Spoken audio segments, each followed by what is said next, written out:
আগামী 24 ঘন্টার মধ্যে গ্রেপ্তার করানো হলে আমরা ওই স্বরাষ্ট্র উপদেষ্টাকে ঘেরাও করব এবং তার পদত্যাগ নিশ্চিত করব। গতকাল এই শহীদ মিনারে গণ অধিকার পরিষদের সিনিয়র সহসভাপতি ফারুক হাসানের উপরে কিভাবে নির্মমভাবে হামলা চালানো হয়েছে আপনারা সকলে দেখেছেন। ঠিক একই কায়দায় ছাত্রলীগ, আওয়ামী লীগ 2018 সালের যে ঐতিহাসিক কোটা সংস্কার আন্দোলন, সেই আন্দোলনের 2 জুলাই 2018 সালের 2 জুলাই এই শহীদ মিনারে ফারুক হাসানের উপরে এইভাবে হামলা চালিয়েছিল। আওয়ামী লীগের সময় হামলা চালিয়েছে। আমরা সেই সময় হয়তো ওইভাবে তাদেরকে প্রতিহত করতে পারি নাই, কারণ আওয়ামী লীগ একটি ভয়ের রাজ্য বাংলাদেশে তৈরি করেছিল।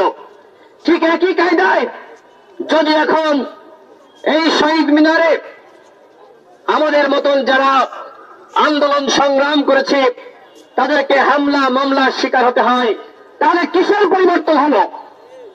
এই ছাত্র জনতা জীবন দিয়ে কিসের পরিবর্তন করলো? আর কোন সরকারকে ক্ষমতায় বসালো? স্বরাষ্ট্র উপদেষ্টা কি করে?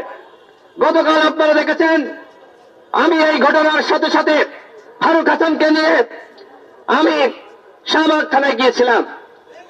রামনাজনের ডিসির সাথে আমি কথা বলেছি, এডিসির সাথে কথা বলেছি এবং ওসির সাথে কথা বলেছি।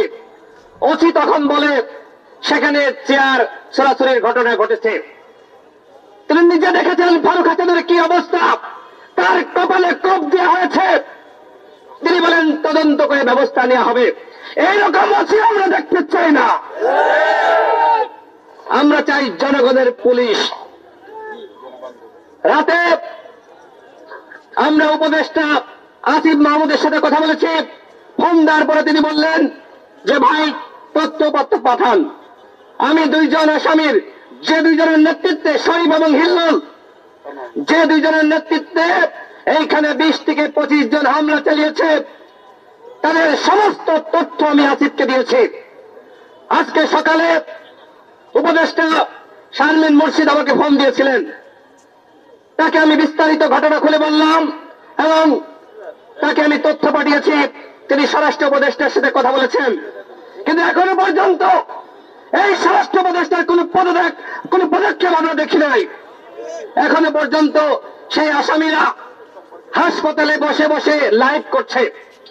আমাদের পুলিশ কি করছে, আইজিপি কি করছে, ডিএমপি কমিশনার কি করছে? শহীদ মিনার মতন জায়গায় একটি নিবন্ধিত রাজনৈতিক দলের সিনিয়র সহসভাপতির উপর আমরা নিব না।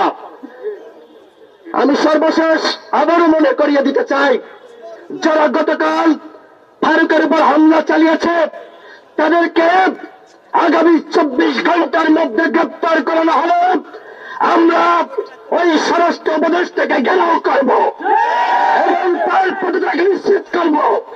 সুতরাং যদি চেয়ারে বসে থাকতে চান, আজকে পুলিশের মাধ্যমে ওই চক্ষু বিজ্ঞান হাসপাতাল থেকে তাদেরকে ধরে আনুন। অন্যথায় গণ অধিকার পরিষদের নেতা কর্মীরা সংক্ষুব্ধ হয়ে যদি সংঘর্ষ তৈরি হয়, তার দায় এই সরকারকে নিতে হবে, তার দায় স্বরাষ্ট্র উপদেষ্টাকে নিতে হবে। আমরা শাহবাগ থানায় গতকাল মামলা করেছি। আমরা জানি না এই মামলার পরে তারা কি পদক্ষেপ নেওয়ার সিদ্ধান্ত নিয়েছে। সিদ্ধান্ত নিতে হবে। এরপরে আমরা বিক্ষোভ মিছিল শুরু করব। আমাদের বিক্ষোভ মিছিল শাহবাগ যে শেষ হবে। ধন্যবাদ সকলকে।